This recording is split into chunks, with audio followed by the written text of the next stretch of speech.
உறைவிடம் நான் வந்து நீ என்னை உய்த்த பின் உன் சீரே அடியேற்கு தித்திக்கிறதே அப்படின்றான். உன் சீரே உயிர்க்கு உயிராய் அடியேற்கு இன்று தித்திக்கின்றதே. அப்ப இப்படி ஒரு கருணா தெய்வம் ராமானுஜர்.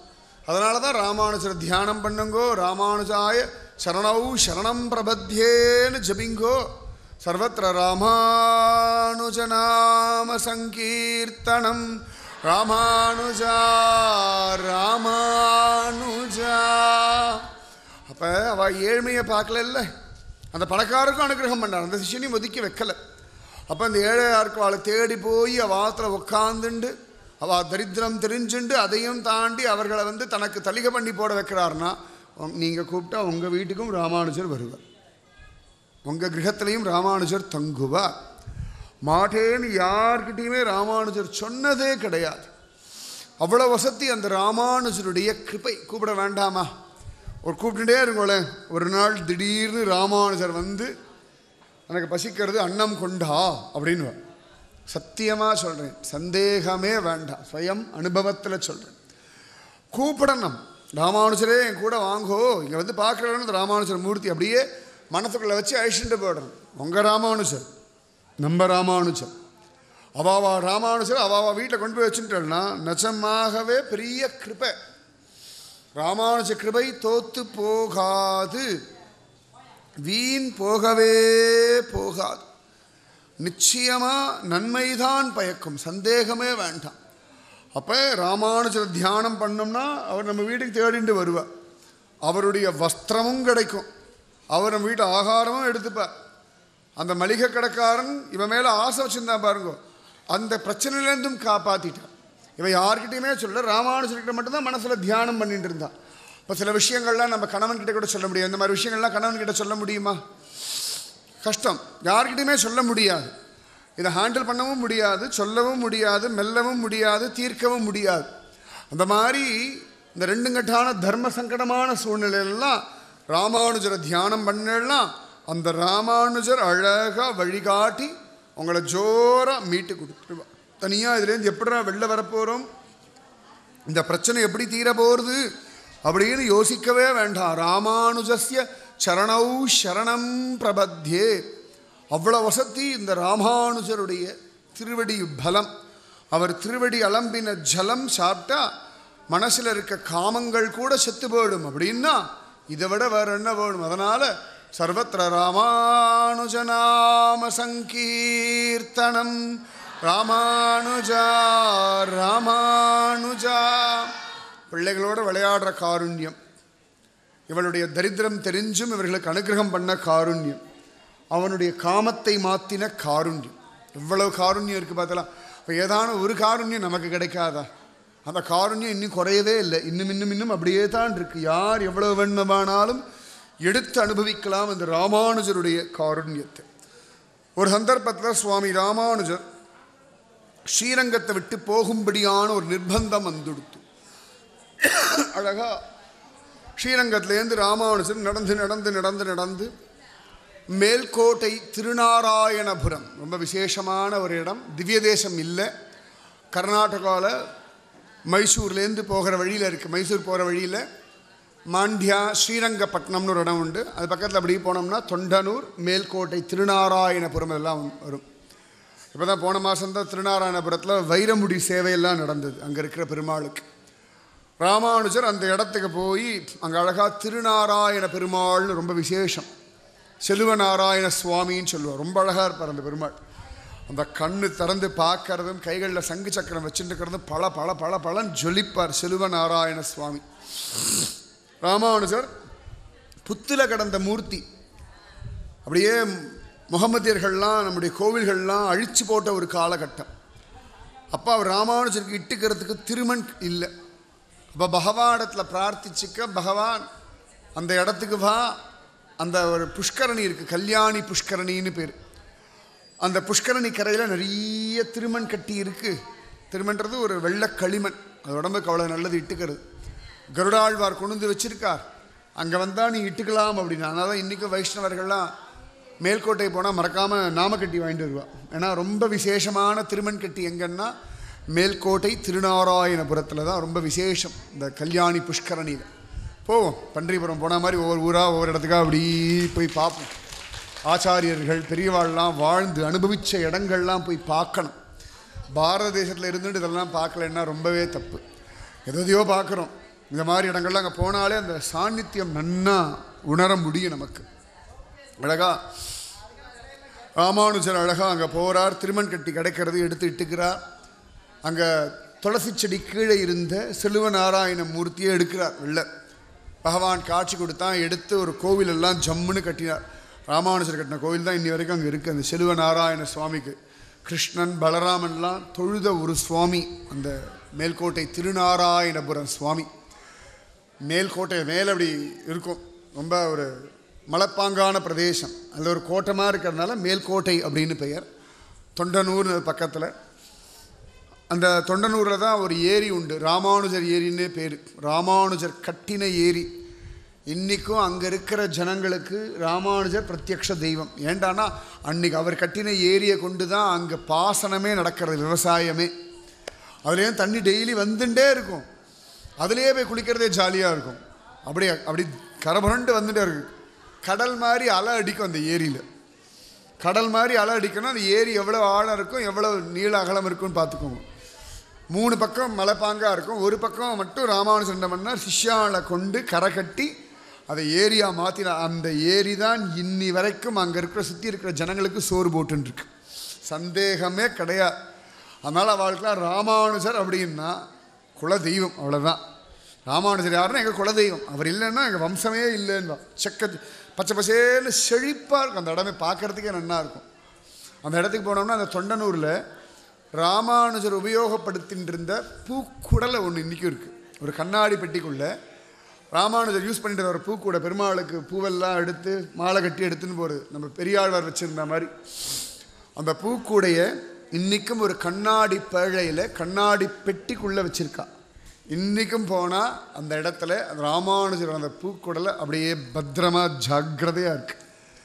அந்த இடத்துல ராமானுஜர் அந்த கோவில்லாம் கட்டியாச்சு. அப்போ அங்கே இருக்கிற ஜனங்கள்லாம் கோவில்லாம் நன்னா இருக்குது, இதுக்கு தான் உற்சவம் எல்லாம் பண்ணணும் அப்படின்றான். சுவாமி ராமானுஜர் அந்த கோவில் கட்டின பிறகு திருக்குறுங்குடியிலேருந்து தான் பக்தர்களை கூட்டுண்டு போய் அங்கே பூஜை பண்ண ஏற்பாடு பண்ணுறார். திருக்குறுங்குடியிலேருந்து போனவா தான் அங்கே செட்டிலாக இருக்கா.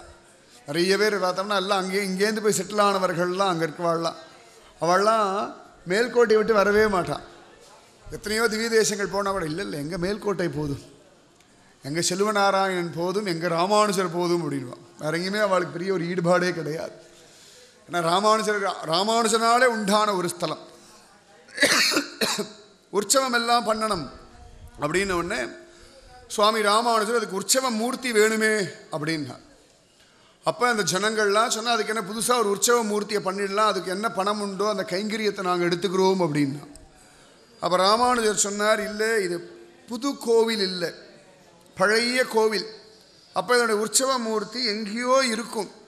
அந்த உற்சவ மூர்த்தியை கண்டுபிடிச்சி கொண்டு வந்து அவரை வச்சு தான் உற்சவம் பண்ணணும், புது மூர்த்தியெல்லாம் ஸ்தாபிதம் பண்ணப்படாது அப்படின்னுட்டார். அப்போ ஜனங்கள் சொன்னால் எங்களாலெல்லாம் அப்படி கண்டுபிடிக்க முடியாது, உங்களுக்கு தான் தியானம் எல்லாம் உண்டு, நீங்களே கண்டுபிடிச்சி சொல்லுங்கோன்னுட்டார். சரின்னுட்டார். ராமானுஜர் அழகாக தியானம் பண்ணுறார். செல்வநாராயண மூர்த்தியை தியானம் பண்ணி, அப்பா உனக்கு உற்சவம் பண்ணணும்னு எல்லாரும் ஆசைப்படுறா. எனக்கும் ஸ்ரீரங்கத்திலேருந்து உற்சவத்தை பார்த்து பார்த்து பழகி போயிடுத்து. இங்கே உற்சவம் இல்லாமல் இருக்கிற ரொம்ப கஷ்டமாக இருக்குப்பா. அதனால் நீ எங்கே ஒளிஞ்சின்னு இருக்கா, என்ன பண்ணின்னு இருக்கா, தயவு செஞ்சு எனக்கு காட்டி கொடு அப்படின்னு பிரார்த்திக்க ராமானுஜர் சொப்பனத்தில் பகவான் வந்து காட்சி கொடுத்துட்டான். நான் டெல்லி பாதுஷாவுடைய அரண்மனையில் இருக்கேன், நீ வந்து அழிச்சுண்டு போ, நான் வரேன்னுட்டார். இவ்வளோ தூரம் சொன்னேன், அங்கேருந்து கிளம்பி வர தெரியாதா? ராமானுஜர் வரணும்னு ஆசையாம் பெருமாளுக்கு, அவர் கூப்பிட்டு வரணும்னு ஆசை.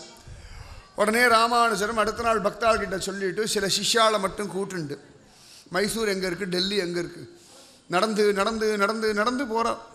போய் கடைசியில் டெல்லி பாதுஷாவுடைய அரண்மனைக்கு போயிட்டார். டெல்லி பாதுஷாலாம் அவளாம் ஆப்கானிஸ்தான்லேருந்து அந்த முகலாயர்கள், அவனுக்கு பாரசீகம் அந்த மாதிரி பாஷை தான் தெரியும், நம்ம ஊர் பாஷையோ தெரியாது. ராமானுஜர் போய் அவங்ககிட்ட பேச போகிறார். ஒரு இந்து சன்னியாசி வந்திருக்கா அப்படின்னு. உடனே அழகாக ராமானுஜர் போகிறார். பார்த்தான், உட்கார்ந்துட்டு இருக்கான். ராமானுஜரை பார்த்தோன்னே தானாகவே கை கூப்பிக்கிறான். அந்த காம்பீரியம், அந்த கருணை. அழகாக ராமானுஜர் பேசுகிறார். என்ன ஆச்சரியம்னா ராமானுஜர் பேசுறது அவன் பாஷையில் பேசுகிறார். இது ஜியர் சொன்னார், இது அவன் பாஷையில் பேசுகிறாராம். அது எப்படா அப்படின்னா இவர் சம்ஸ்கிருதத்தில் பேசுறது அவனுக்கு அவன் பாஷையில் கேட்குறதான்.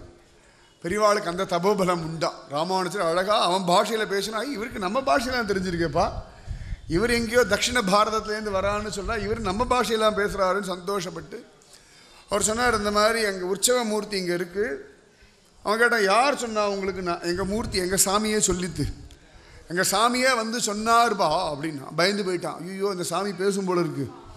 இவன் பாட்டுக்கு ஊர் ஊராக கோவிலெல்லாம் கொள்ளையடிச்சு எல்லா சாமியும் கொண்டு வந்து ஒரு ரூமில் போட்டிருக்கான். எல்லாம் கூட்டு சேர்ந்து தான் பேசி வம்பு பண்ணிட்டு ராஜ்யத்தை. உடனே தன்னுடைய மந்திரியை கூப்பிட்டு, போ இவர் ஐஷண்டு போய் காமி அப்படின்னு விட்டான். உடனே அழகாக ஐஷண்டு போய் கதவை திறந்து காட்டான். நிறைய கோவில்களுடைய எல்லா மூர்த்திகளும் கொண்டு வந்து வச்சுருக்கான். சிவபெருமானுடைய நடராஜ விக்கிரகங்கள் எல்லாம் இப்போ கூட நிறைய பார்க்குறோம் பேப்பரில். நிறைய உற்சவ மூர்த்திகள்லாம் கொள்ளையடித்து கொண்டு வச்சுருக்கான். நிறைய விஷ்ணு மூர்த்திகள் எல்லாம் இருக்குது. ராமானுஜர் இப்படி பார்க்குற எல்லா மூர்த்தியும் ராமானுஜர் ஏக்கமாக பார்க்குறது. எங்களெல்லாம் ஐஷன் போகப்படாதா அப்படின்னு. அத்தனை பேரும் ரொம்ப பாவமாக ராமானுஜரை பார்த்து ஐஷன் போயேன் ஐஷன் போயேன் ஐஷன் போயேன் ஐஷன் போயேன்னு கேட்குறது. ராமானுஜர் சுற்றி சுற்றி பார்த்தார். இவர் எந்த மூர்த்தியை தேடிண்டு வந்தாரோ அந்த மூர்த்தி அங்கே இல்லை. உடனே ராஜா கிட்ட போய் சொன்னார், நான் தேடிண்டு வந்த மூர்த்தி அந்த ராமப்பிரியன் இங்கே இல்லேன்னுட்டா. அந்த ராமப்பிரியன்றவன் ராமரே பூஜை பண்ண ஒரு மூர்த்தி. ரங்கநாதனை ராமன் அழகாக விபீஷணனுக்கு பட்டாபிஷேக சமயத்தில் கிஃப்டாக கொடுத்த பிறகு பூஜை பண்ணுறதுக்கு ஒரு மூர்த்தி வேணும்னு சொல்லி பிரம்மதேவர் பூஜை பண்ணிட்டு இருந்த மூர்த்தியை வாங்கி தான் பூஜை பண்ணார். ராமனுக்கு ரொம்ப பிரியமாக இருந்ததுனாலே அந்த மூர்த்திக்கு ராமப்பிரியன்னு பேர். அந்த மூர்த்தியை தான் ராமானுஜர் தேடிண்டு வந்தார். இல்லை.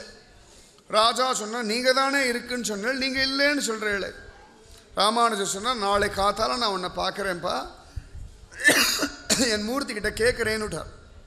திரும்பி ராத்திரி தியானம் பண்ணால் பகவான் இப்படி தலையெல்லாம் ஆட்டிண்டு அப்படி சிரிச்சுண்டு இப்படி காலெல்லாம் குழஞ்சிண்டு அப்படி நின்னான். ராமானுஜர் கேட்டார், ஏண்டா பயலே, நீ சொன்னேன்னு தானே அவ்வளோ தூரம் வந்தேன், நீ எங்கே ஒளிஞ்சின்னு இருக்கா? டெல்லி பாதுஷா அரண்மனைன்னு சொன்னார். நானும் ராஜா கிட்ட பேசினேன். ராஜா ஏதோ ரூமை கொண்டு போய் காட்டினா, யார் யாரோ இருந்தா உன்னை காணலையேடா பயலே அப்படின்னாராம். அதுவா, நான் அங்கே இல்லை. ராமானுஜர் சிரிச்சார். அங்கே இல்லைன்னா அப்புறம் ஏன்டா வர சொன்னார்? நான் இங்கே தான் இருக்கேன், ஆனால் நீ பார்த்த இடத்துல நான் இல்லை. ராமானுஜர் சொன்ன, அதான் தெரியறதே, வேற எங்கே இருக்காங்க? அது இந்த ராஜாவுக்கு ஒரு இளவரசி இருக்கா. அப்புறம் ராமானுஜர் கதை கேட்குறார். அப்புறம் அந்த இளவரசிக்கு எனக்கு ரொம்ப பிடிச்சி போச்சு. ஓஹோ, அப்போ உங்களுக்கு பிடிக்கலையா? எனக்கும் தான் பிடிச்சிருக்கு. மாலாய் பிறந்த நம்பியை மாலே செய்யும் மணாளனை. ஆண்டாள் சத்தியமாக சொல்லியிருக்கா. பெருமாள் ஜாதி மதம்லாம் பார்க்கறது. அவருக்கு அவரை யாராக பிடிச்சதோ அவருக்கும் அவரை பிடிச்சி போயிடும், அவ்வளோதான். அவர் என்ன ஜாதி என்ன மதம் ஒன்றும் பார்க்கறது இல்லை. உடனே பகவான் சொல்லிட்டானா, அவளோட அந்த புறத்தில் அவளோட இருக்கேன், அவளுக்கு என் மேலே அவ்வளவு பிரீத்தி, அதனால் நான் அவ கூடயே செட்டில் ஆகிட்டேன். ராமானுஜர் சிரிச்சார். வந்து கொஞ்ச நாள் இங்கே வந்ததில் உனக்கு ஒரு காதல் வேறையா அப்படின்னா. நானும் எவ்வளோ நாள் தான் தனியாகவே இருக்கிறது. பகவான் சொல்ல, எவ்வளோ நாள் தான் தனியாகவே இருக்கிறது. அவள் ரொம்ப அழகாக என்னை காதலிக்கிறான், நான் காதலில் மயங்கி போயிட்டேன் அப்படின்னா. ராமானுஜர் சிரிச்சா, சரி மயங்கினதெல்லாம் இருக்கட்டும், நாளைக்கு நான் கூப்பிட்டா வருவியா? உன்னை நம்பி போய் ராஜா கிட்ட கேட்கலாமாடா அப்படின்னா. அதெல்லாம் வந்துடுவேன், அதெல்லாம் கட்டாயம் வந்துடுவேன், நீங்கள் கூப்பிட்டு வராமல் இருப்பேனா? வந்துடுவேன் அப்படின்னா. ராமானுஜர் சிரித்தார். அடுத்த நாள் பொழுது விடிஞ்சது. அனுஷ்டானங்கள்லாம் முடித்தார். நேராக ராஜாவை பார்க்க போனார். ராஜா சிரிச்சுட்டே கேட்டான், எங்கே உங்கள் சாமி இருக்காடா, கண்டுபிடிச்சிட்டிங்களா? எங்கள் ஏரியாவில் தான் இருக்காரா அப்படின்னா. ராமானுஜர், ஆமாம்ப்பா, உன்னுடைய அந்தப்புறத்தில் இருக்கான்னு. கோவம் வந்துடுத்து அவனுக்கு. ஐயோ, சன்னியாசின்னு பார்த்தா என்ன அநியாயம் பண்ணுறார் இவர். அந்தப்புறத்துக்கெல்லாம் போய் யார் பார்க்க சொன்னார்? அவர் சொன்ன, நான் எங்கேயுமே போகலைப்பா, அங்கே இருக்கேன்னு அவனே வந்து சொன்னால், உன்னுடைய இளவரசி அவனை வச்சுருக்கா, ஆனந்தமாக அவள் தான் அவனை டெய்லி கொண்டாடி அனுபவிச்சுருக்கா அப்படின்னு ராஜாவுக்கு தூக்கி வாரி போட்டுது. சரின்னு போய் விசாரித்து பார்க்க சொன்னால் அழகாக இளவரசியுடைய அந்தப்புறத்தில் அவளுடைய கட்டில் அவன் இந்த பகவானை கட்டி பிடிச்சுன்னு தூங்கின்னு இருக்கா. ஒரு பீவி முஸ்லீம் இளவரசி இறுக்கி கட்டி பிடிச்சுன்னு தூங்கிட்டு இருக்கா. நம்ம கூட தொட முடியல பெருமாளை. ஏதாவது சொன்னால் அப்படி பிறந்து தான் பார்க்கணும் போல இருக்கு. வேண்டாம் அந்த மாதிரி புத்தி வரணும் எல்லாருக்குமா வந்துவிடாது. எங்கே பிறந்தாலும் எப்போ பிறந்தாலும் ஹிந்து தர்மத்தில் மட்டும்தான் பிறக்கணும். அதுவும் திருமந்திர நகரத்தில் தான் பிறக்கணும். தாமிரபரணி நதி கரையில் தான் பிறக்கணும். அப்போதானே சுகம். கட்டி பிடிச்சிட்டு தூங்குறா. ராஜா அசந்து போயிட்டான். சுவாமி ராமானுஜரேஷன் வந்தான். நீங்கள் சொன்ன இவர் தான். ஆமாம் இவனே தான். ராஜா பயந்து போயிட்டான். இளவரசி கல்யாணம்லாம் பண்ணணும். இவ பாட்டுக்கு இந்த விக்கிரகத்தை கட்டி பிடிச்சின்னு தூங்கிட்டு இருக்கா. இவர் வேற அவன் பேசுவான் ஆடுவான்றார். ராஜாவுக்கு வயிற்றில் நெருப்பு கட்டிட்டாச்சு. ஐயோ இவன் ஏதோ பொம்மையை வச்சு விளையாடிட்டு இருக்கான். பார்த்தா இவர் பேசுவான்றார் ஆடுவான்றார். பயமாக இருக்கே அப்படின்னு பயந்து நடுங்க ஆரம்பிச்சுட்டான் ராஜா. ராமானுஜர் பார்த்தார். அந்த பகவான் படுத்துன்னு இருக்கிற அழகே ஒய்யாரமாக இருக்கும். ஒய்யாரமாக தானே படுத்துன்னு இருப்பான். பார்த்தார். உடனே ராஜா சொன்னான், உங்கள் சாமினா நீங்கள் கூப்பிடுங்க வரதா பார்க்கலாம் அப்படின்னு சொல்ல உடனே ராமானுஜர் பார்த்தார். அழகாக கையை கூப்பிண்டார். கோயில் பிள்ளாய் இங்கே போதராயே வருக வருக வருக வாமன நம்பி வருக இங்கே. பட்டுக்குட்டி வாடா. செல்லக்குட்டி நீ சொன்ன மாதிரி நான் வந்துவிட்டேன். நீ வாடா. என் செல்லமோன்னோ என் குழந்தையோன்னோ என் பட்டுக்குட்டியோன்னோ ஓடிவா அப்படின்னுட்டா. அவள் கட்டி பிடிச்சுட்டு இருந்தா. அந்த கையை அப்படி எடுத்து வச்சுட்டு அந்த மூர்த்தி அப்படி நின்னது. அவள் பார்த்துட்டு இருக்கும்போது ராஜா பார்க்கும்போது கட்டிலே ஒரு குதிச்சது. குதிச்சு குதிச்சு குதிச்சு ஓடி ஓடி வர்றது. ராஜா கண்ணை கசக்கி கசக்கி பார்க்கறான். என்னடா அது அர்ச்சாவதார மூர்த்தி ஓடி வருது அப்படின்னு பார்த்தா நீலமேக ஷாமளனாக சாட்சாத் மன்மதனாக கோடி சூரிய பிரகாசனாக வைஜெயந்தி வனமாலிதாரியாக செந்தாமரை கண்கள் செந்தாமரை பாதங்கள் செந்தாமரை கைகள் சங்கனிவாயோட துள்ளி குதிச்சு ஓடி வந்து கதவை திறந்து வெளில ஓடி வரான். ராமானுஜுக்கு ஒரே குஷியாக எடுத்து அவன் ஹைட்டுக்கு முட்டிக்கால் போண்டு என் சம்பத்குமாரனேன்னு கட்டி அணைச்சின்றான். ஓடி வந்து ராமானுஜர் தொட மேலே ஏறி அப்படி கழுத்தை இறுக்கி கட்டின்றான். இருமிடரு பிடித்தேனோ செல்வ பிள்ளையை போலே. அழகாக இறுக்கி கட்டி பிடிச்சுன்னுட்டான். ராமானுஜர் இறுக்கி கட்டின்றார். குழந்தே வந்துட்டியேப்பா, நான் கூப்பிட்டேன்னு வந்துட்டியேன்னு கண்களில் கண்ணீர். பகவான் வா போகலாம். டக்குன்னு இளவரசி விட்டுட்டான். அவ்வளோதான். அப்படியே விட்டுட்டான். அங்கேயே ராமானுஜருடைய பலம் கிளம்பிட்டான். ராஜாவும் சொன்னான், முதல்ல நீங்கள் கிளம்புங்க, இவனை எடுத்து நிறைய பயமாக இருக்குன்னுட்டான். அவனை எடுத்துன்னு கடன் ராமானுஜர் வேக வேகமாக வரா. கொஞ்ச நேரத்தில் அந்த இளவரசி கண் முழிச்சு பார்த்துட்டா. பக்கத்தில் தன்னுடைய காதலனை காணலை. அவன் ஆடி பாடி பேசி எல்லாம் விளையாடி இருக்கான் டெய்லி. இப்போ திடீர்னு காணலை. உலகத்தை பொறுத்த வரைக்கும் வெறும் சிலாரூபமாக இருந்தவன் இவளிடத்துல அத்தனை அழகாக சுதந்திரமாக ஆண் பிள்ளையாகவே இருந்திருக்கான். அவன் முழிச்சோடனே கதறினா எங்கே எதுன்னு கேட்டால் அப்போ ராஜா எல்லா விஷயத்தையும் சொன்னான். ஐயோ நானும் அவனோட போயிடுறேன், அவன் இல்லாமல் எனக்கு வாழ்க்கை இல்லை, ஒன்று அவன் இங்கே வரணும் இல்லாட்டி நான் அவரோட போகிறேன்னுட்டான். உடனே ராஜா தன் பிள்ளையை அனுப்பி நான் பெரிய படையோடு அனுப்பி ராமானுஜர் சிலையை மீட்டுண்டு வா அப்படின்னு. ராமானுஜருக்கு தோணி போயிடுது. வேக வேகமாக போகிறான். ஒரு சித்தியில் அவள் தூரத்தில் பக்கத்தில் வரான்னு தெரிஞ்ச உடனே ராமானுஜர் சேரிக்குள்ளே நுழைஞ்சு விட்டார். பகவானை எடுத்துண்டு சேரிக்குள்ளே சுவாமி நுழையாது. ராமானுஜர் அந்த புரட்சியும் பண்ணிட்டார். மதத்தில் புரட்சி செய்த மகான்னு சொல்கிறான்னா சத்தியம்தான். புதுசாக கண்டுபிடிச்ச வார்த்தையெல்லாம் இல்லை. இது என்னைக்கோ நிரூபணமானது. மதத்திலையும் சரி மனுஷர்களிடத்துலையும் சரி 1000 வருஷத்துக்கு முன்னாடியே புரட்சி செய்த மகான்றது சத்தியமான வார்த்தை. அவ்வளவு அழகா சேரிக்குள்ளே நுழைஞ்சு விட்டார். சேரி ஜனங்கள்லாம் யாரோ ஒரு சாமி வந்திருக்காரா, கூட அவர் ஒரு சாமியை தூக்கிட்டு வந்திருக்காரான்னு ஒரே குஷி. அவளுடைய இடத்துக்கெல்லாம் வரமாட்டார். சாமி வந்துவிட்டார். பளபளன்னு இருக்கானா. செல்வப்பிள்ளை சம்பத்குமாரன் தக்க தக்க தக்க தக்க தக்கன்னு ஜொலிக்கிறான். அழகன் சங்கு சக்கரம். அவெல்லாம் அப்படி பக்கத்துலலாம் சாமியை பார்த்ததே இல்லை. அதான் கருணை. ராமானுஜர் நினச்சா தியானம் பண்ணால் அவளெல்லாம் வழி திருப்பி விட முடியாதா? இல்லாட்டி அவள் கண்ணெல்லாம் தெரியாதபடி பண்ண முடியாதா? அதெல்லாம் ஒன்றுமே பண்ணலையா. சேரிக்குள்ளே நுழைஞ்சு விட்டார். எதுக்குடானா இந்த சேரி ஜனங்களுக்கும் பகவத் அனுகிரகம் கிடைக்கணும். அதானே வேணும். என்ன காரணம் பண்ணி எப்படி கிருப பண்ணலான்னு அலைய வேண்டாமா? சேரிக்குள்ளே நுழைஞ்சுட்டார். தெய்வத்தை எடுத்துட்டு கையில் தூக்கிட்டு ஓடி வந்துட்டா சேரிக்குள்ளே. உடனே சேரி ஜனங்கள்லாம் சூழ்ந்து நின்றுட்டா. வேற பார்த்துண்டு எல்லாருக்கும் ஒரே சந்தோஷம். ஐயோ இவர் யார், வாழ்க்கை யாருன்னே தெரியாது ராமானுஜர். ஐயோ இவர் எடுத்துகிட்டு வந்துவிட்டாரு, சுவாமி என்ன அழகாக இருக்கு பாரு, நம்ம சேரிக்குள்ளே வந்துவிட்டார். எல்லாம் வாண்டு சிண்டு எல்லாம் ஓடி வர்றது எல்லாம் தூக்கி தூக்கி வச்சு பார்க்குறா. ராமானுஜர் சொன்னார், இந்த மாதிரி ராஜ மனுஷர்கள் வரா, எங்களை நீங்கள் காப்பாற்றணும் அப்படின்னு விட்டார். உடனே ஒன்றும் கவலைப்படாதீங்க சாமி, நாங்கள் காப்பாற்றுறோம் அப்படின்னு சொல்லி அழகாக ராமானுஜரை ஒரு இடத்துல ஒழிச்சு வச்சு விட்டாள். ராமானுஜர் சேவாள்லாம் சேரி வரைக்கும் அந்த ராஜ மனுஷர்கள் பார்த்தா இல்லை, சேரிக்குள்ளே சாமி நுழைஞ்சிருக்க மாட்டார் அப்படின்னு சொல்லி அவள் வேறு வழியில் போயிட்டா. உடனே ராமானுஜர் அழகாக அவள்லாம் போனோன்னு தெரிஞ்ச உடனே இந்த சேரி ஜனங்களை பார்த்து சொன்னார், பெரிய உபகாரம் பண்ணியிருக்க, பெருமாளை காப்பாற்றி கொடுத்துருக்க, உற்சவத்தும் பொழுது நீங்கள் கோவிலுக்கு வாங்குவோம் அப்படின்னு விட்டார்.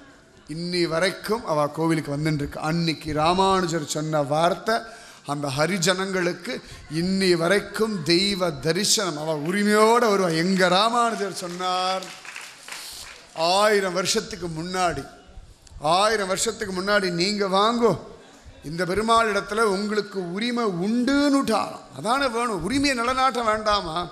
பாபத்தில் உரிமை இருக்குது, புண்ணியத்தில் உரிமை இருக்குது அப்படின்னா தெய்வத்துக்கிட்டே உரிமை உண்டு. தெய்வத்துக்கிட்ட நீ வராதேன்னு யார் சொல்ல முடியும்? எல்லாருக்குமே உரிமை உண்டு. பாகவதம் சொல்கிறது, ராமாயணம் சொல்கிறது, மகாபாரதம் சொல்கிறது, தள்ளுபடி இல்லாமல் யாராக இருந்தாலும் தெய்வத்தினிடத்தில் நெருங்குவதற்கும் அனுபவிப்பதற்கும் பூரணமான உரிமை உண்டு. அதனால தானே பிரகல்லாதன் அசுர பிள்ளையாக இருந்தாலும் பகவான் அனுபவிக்க முடிஞ்சது. அப்பாவே ஒதுக்கி வச்ச பிள்ளையாக இருந்தாலும் துருவனாலே அனுபவிக்க முடிஞ்சது இல்லையா? அப்போ பக்தி ஒன்று தான் முக்கியம். ராமானு சொல்ல, நீங்கள் வாங்கோ, நீங்கள் கோவிலுக்கு வாங்கோ, உற்சவத்தில் வாங்கோ, பெருமாளை பாருங்கோ, கலந்துக்கோங்கோன்னுட்டார். அந்த ஹரிஜனங்கள் அவ்வளவு தூரம், ஆஹா நாங்களா கோவிலுக்கா, நாங்கள் உள்ளே வரலாமா சாமி, எங்களை உள்ளே விட மாட்டாங்க, நீங்கள் வாங்கோ நான் இருக்கேன், தைரியமாக வாங்கோன்னுட்டாராம். உடனே அந்த ஜனங்களுக்கு பரம சந்தோஷம். ராஜ மனுஷர்கள் அந்த பக்கம் போனோடனே இவாள்லாம் கூட செக்யூரிட்டி கார்டாக நின்று ராமானுஜர் அழைச்சிட்டு போகிறான். அவளுக்கு அவ்வளோ சந்தோஷம். ஆஹா எங்களுக்கு ஒரு உரிமையை கொடுத்துட்டாரு, எங்களுக்கு தெய்வத்தை கூட வரத்துக்கு ஒரு அனுகிரகத்தை கொடுத்துட்டாரேன்னு ஒரு சந்தோஷமா அழகாக வந்தா.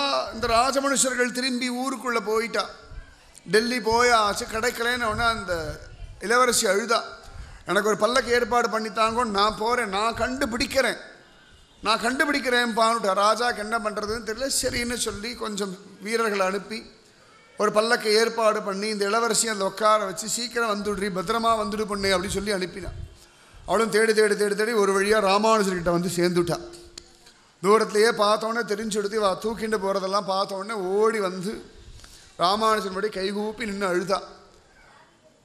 உங்களுக்கு உரிமை உள்ள சுவாமி, நான் ஒன்றுமே சொல்ல முடியாது, ஆனால் இத்தனை வருஷம் நான் அவனோட வாழ்ந்துட்டேன், அவனே என்னுடைய மணாளன்னு நான் பாவிச்சுட்டேன், இனிமேல் என்னால் அவனை விட்டுட்டு வாழ முடியாது, நீங்கள் பாட்டுக்கு அவனை மட்டும் கூட்டிட்டு வந்துவிட்டேளே, நான் என்ன பண்ணுவேன், எனக்கு ஒன்றுமே தெரியாதே, இவனை விட்டுட்டு இனிமேல் ஒரு மனுஷனை என்னால் கல்யாணம் பண்ணிக்க முடியாதுன்னுட்டா.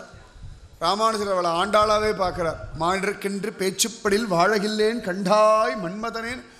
ஐயோ கலியுகத்தில் இப்படி ஒரு ஆண்டாளோ, முஸ்லீமில் ஒரு ஆண்டாளோ இவள், இவள் பிவி நாச்சியாரோன்னுட்டார் ராமானுஜர். பிவி நாச்சியாரோ இவள் அப்படின்னு பார்த்துட்டு ராமானுஜர் சொன்னார், உனக்கு என்னம்மா அவன் கூட இருக்கணும் அவ்வளோதானே, சரி வாயே அப்படின்னு. எப்படி பெரியாழ்வார் ஆண்டாள ரங்கனுக்கு கொடுத்தாரோ அந்த மாதிரி அழகா இவ வந்த பல்லக்கிலேயே இந்த ராமப்பிரியன் செல்வப்பிள்ளை சம்பத்குமாரன் செல்லப்பிள்ளையை தூக்கி உட்கார வச்சுட்டார். நீயும் வாடி பொண்ணு எங்களோட சேரி ஜனங்களை வாங்குவோன்னுட்டார். முகம்மதிய ஸ்திரீ, முகமதியர்கள் அந்த காலத்தில் அவ்வளோ அக்கிரமம் பண்ணிட்டு இருந்த காலகட்டம், கோவிலில் இடிச்சு போட்டிருந்த காலகட்டத்தில் அவளுடைய இளவரசியை நீ வாடி பொண்ணேன்னு கூட்டின்னு வந்துட்டா. அப்போ உண்மையான கருணை இருந்தால் தானே ஜாதி மதங்களை கடந்த ஒரு புத்தி இருக்கும். இல்லாட்டி அதெல்லாம் கிடையாது. போ போ போ என்ன நினச்சிட்டு இருக்க, அவங்க அப்பா அவளை அக்கிரமம் பண்ணியிருக்கான், நீ எதுக்கு வந்தாய், இப்படி தானே கேட்கணும். சாதாரணமாக ஒரு பிள்ளையோட தகப்பன் சரியில்லை அப்படின்னா அப்படி மாதிரி தானே பிள்ளை இருக்கும், நீ வராது போ போ போ அப்படி தானே விரட்டணும். இவளுடைய ஹிருதயத்தை பார்த்து பக்தியை பார்த்து வா உனக்கு என்ன அவன் கூட இருக்கணும் அவ்வளோதானே, வாடி பொண்ணேன்னு கூட்டுன்னு வந்துட்டா. அப்போ அவள் மனசு எப்படி சந்தோஷப்பட்டுருங்க யோசனை பண்ணி பாருங்க. அப்போ ஒரு பிவி நாச்சியாருக்கு ஒரு உரிமையை கொடுக்குறாருன்னா அந்த ராமானுஜர் நமக்கு உரிமையை கொடுக்க மாட்டாரா? அந்த ராமானுஜர் நமக்கு தெய்வத்தை கொடுக்க மாட்டாரா? சத்தியமாக கொடுப்பார். அவளை அழகாக அவளை பல்லக்கில் தூக்கி வச்சுட்டு அழிச்சுட்டு வந்துன்னு இருக்கா. ராமானுஜர் அதே தியானத்தில் இந்த ஜனங்கள் இந்த குழந்தை எல்லாரும் ஏற்றுக்கணுமே, யாரும் இதுக்கு அப்போஸ் பண்ணிடப்படாது, ஊரில் யாரும் இவளை ஒன்றும் பண்ணிடப்படாதேன்னு அந்த தியானத்தில் வர இவன் உள்ளுக்குள்ள அப்படியே தியானம் பண்ணிட்டு செல்வப்பிள்ளைகிட்ட கதறினா, பிரபு நீ பாட்டுக்கு சொல்லாமல் கொள்ளாமல் வந்துட்டியே, ஏதோ இந்த மகாத்மா இருந்தாரோ திரும்ப நான் உன்னை அடைஞ்சேன், இல்லாட்டி பயலை நீ பாட்டு சொல்லாமல் கொள்ளாமல் தானே ஓடி வந்தார், உன்னை நம்பப்படாது, அவரை வேணா நம்பலாம், உன்னை நம்பவே படாது அப்படின்னு சொல்லிகிட்டே இருந்தா. செல்லப்பிள்ளையை கட்டி பிடிச்சுட்டு அழுதா, நான் என்ன பண்ணுவேன், நீ கோவிலுக்குள்ளெல்லாம் போயிட்டேன்னா உன்னை சாமியாக உட்கார வச்சிருவா, உனக்கு திருமஞ்சனம் அது இதுன்னு அவள் பாஷையில் ஏதோ பேசுவா, பக்கத்தில் கூட என்னை விடமாட்டா, நான் என்னமோ எங்கேயோ ஓரத்தில் நிற்பேன், என்ன பண்ணுவேன், இவ அழ. அங்கே ராமானுஜர் இவாளை எல்லாரும் ஏற்றுக்கணுமே, அவர் தியானம் பண்ண செல்வப்பிள்ளை பார்த்தா அப்படியே தனக்குள்ள அவளை அப்படியே ஐக்கியப்படுத்திவிட்டான், அப்படியே உள்ளுக்குள்ள ஐக்கியம் ஆயிட்டான். உள்ள அழகாக மேல்கோட்டைக்கு நுழையும் பொழுது ராமானுஜர் என்னமோ தோணுது, டக்குன்னு திரையை விளக்கி பார்த்தா உள்ள பிவி நாச்சியார் இல்லை, பெருமாளோட இரண்டரை கலந்துட்டா. பகவானை பார்த்து கேட்டார் ராமானுஜர், என்னடா ஆண்டாளை விழுங்கினா போல இவளையும் விழுங்கினாயோ அப்படின்றார். பகவான் சிரிச்சுட்டே, ஆமாம், அவள் ரொம்ப பயந்து போயிட்டா, வந்தால் கோவிலெல்லாம் விடமாட்டோமோன்னு பயந்து போயிட்டா, நீ வேற எல்லாரும் ஒத்துக்க மாட்டாளோன்னு பயந்த இல்லையா, அதுக்காக எனக்குள்ளே ஐக்கியப்படுத்தின்ற, இனிமேல் யாரும் அவளை என்கிட்ட பிரிக்க முடியாதுல்ல அப்படின்னுட்டாராம். ராமானுஜர் கண்களில் கண்ணீர். பெரியாழ்வார் ஆண்டாளை கல்யாணம் பண்ணி கொடுத்து என்ன சந்தோஷப்பட்டாரோ அந்த சந்தோஷம் ஒரு முஸ்லீம் பெண்ணை தன் பெண்ணா பாவிச்சு அவ்வளவு அழகாக கல்யாணம் பண்ணி வைக்கிறார் அப்படின்னா, ஒரு பெண்ணை பெற்று கல்யாணம் பண்ணி கொடுத்தாதான் அந்த சுகம் தெரியும். எனக்கு அது நன்னாவே தெரியும். ஏன்னா வைகுண்டபதிக்கு மாமனான்றதுனால தான் தைரியமாக சொல்லின்னு இருக்கேன். அது ஒரு சுகம், கன்னிகா தானம்ன்றது ஒரு சுகம். ஒரு முஸ்லீம் பொண்ணை கொண்டு போய் கோவிலே ஏற்ற மாட்டான், சரியா, சாரம் கட்டிட்டு உள்ளே வரக்கூடாது, இந்து அல்லாதவர்கள் கோவிலில் நுழைவதற்கு அதிகாரம் கிடையாது. இன்னி வரைக்கும் ஸ்ரீரங்கத்தில் போர்டு இருக்குது, எல்லா கோவில்கள்லேயுமே இருக்குது. அதில் 1000 வருஷத்துக்கு முன்னாடி ராமானுஜர் இந்த முஸ்லீம் பொண்ணை வாடின்னு கூட்டுண்டு வந்து பெருமாளுக்கு கொடுத்துட்டார். ராமானுஜர் காரணம் கொண்டு ராமப்பிரியன் இவளை ஏற்றுண்டான். அது வரைக்கும் விளையாடிட்டு தான் இருந்தான். ஆனால் இப்போ ராமப்பிரியன் தனக்குள்ள ஐக்கியமாக்கின்றான். தன் திருவடியிலேயே அவளுக்கு இடம் கொடுத்துட்டான். எந்த உற்சவ மூர்த்தியிலையுமே திருவடியிலேயே தாயார் கிடையாது, தனியாக தான் வெளியில் இருப்பாள். உபயநாச்சிமார்னு ஸ்ரீதேவி பூதேவி பக்கத்தில் தான் நிற்பாள். இந்த செல்வப்பிள்ளைக்கு மட்டும் அவன் திருவடியிலேயே இந்த பிவி நாச்சியார். பிவி நாச்சியார் தான் பேர். அவளுக்கு பேர் கூட இன்னும் நம்ம மாற்றலை. அவள் பேரை மாற்றி அவள் எங்கள் ஊர் அப்படிலாம் ஒன்றுமே சொன்னதில்லை. அவள் பக்தி பண்ணாள், ராமானுஜரோட வந்தாள், பகவானோட ஐக்கியமாயிட்டா. அவளுக்கு பேரே பிவி நாச்சியார். இன்னி வரைக்கும் பிவி நாச்சியார் தான் எல்லாருமே சொல்லிட்டு இருப்போம். அப்போ ஒரு முஸ்லீம் ஒரு ஸ்திரீ குழந்தை, அவளுடைய அந்த பிரேம புரிஞ்சிருக்கு இல்லையா, புரியணும் இல்லையா, அவள் இந்த மூர்த்தியின் இடத்துல வச்ச காதல் அவளுக்கு தெரிஞ்சு கொடுத்து இல்லையா. அப்போ இந்த கருணை இருக்கிற ஒரு ராமானுஜன் நினச்சோம்னா நமக்கு ஒரு குறை உண்டாகுமா? அப்போ ஒரு முஸ்லீம் பெண்ணை பகவானிடத்தில் கொண்டு போய் சேர்ப்பிச்ச ராமானுஜர் நம்மளை கொண்டு போய் சேர்க்க மாட்டாரா? முஸ்லீம் பொண்ணுக்கு பகவானுடைய ஹிருதயத்தில் ஒரு இடம் வாங்கி கொடுத்த ராமானுஜர் நம்மளை கொண்டு போய் பகவானுடைய இடத்துல உட்கார வைக்க மாட்டாரா? வைப்பார். காரே கருணை ராமானுஜா இக்கடலிடத்தில் ஆரே அறிபவர் நின் அருளின் தன்மை. இந்த அருளை யாராவது வர்ணிக்க முடியுமா? இவருக்கு முன்னாடி எத்தனையோ ஆச்சாரியர்கள் இருந்தா, பின்னாடி எத்தனையோ ஆச்சாரியர்கள் வந்தா, ஆனால் இதுபோல ஒரு கருணை. ஆரே அறிபவர் நின் அருளின் தன்மையை அல்லலுக்கு நேரே உறைவிடம் நான் வந்து நீ என்னை உய்த்த பின் வந்து கூட்டுண்டு வந்துட்டாரு இந்த பிவி நாச்சியார். சரி, ஜனங்களுக்கு ஒரு கிருபை, பிவி நாச்சியாருக்கு ஒரு கிருபை. நமக்கு இன்னும் என்னடா கிருபைன்னா அந்த சம்பத்குமாரனை நாம் பார்த்து அனுபவிக்கும்படியாக இன்றைக்கும் வச்சிருக்காரு. மேல்கோட்டை திருநாராயணபுரத்தில் பெருமாள் பிவி நாச்சியாரோடு இருக்கார். அப்போ ஒரு மதத்துக்குமே ஒரு சம்பந்தத்தை உண்டு பண்ணிட்டாராம். எல்லாரும் மதச்சண்டைகள் உருவாக்குற காலத்தில், ஜாதி சண்டைகள் உருவாகிற காலத்தில் எல்லாரையும் ஒன்று சேர்த்து பகவானுடைய திருவடிகளில் கொண்டு சேர்க்கும்படியான ஒரு மனசு. அப்போ இந்த காருண்யம் கோடி ஜென்மாவுக்கு நமக்கு நல்லது பண்ணும்.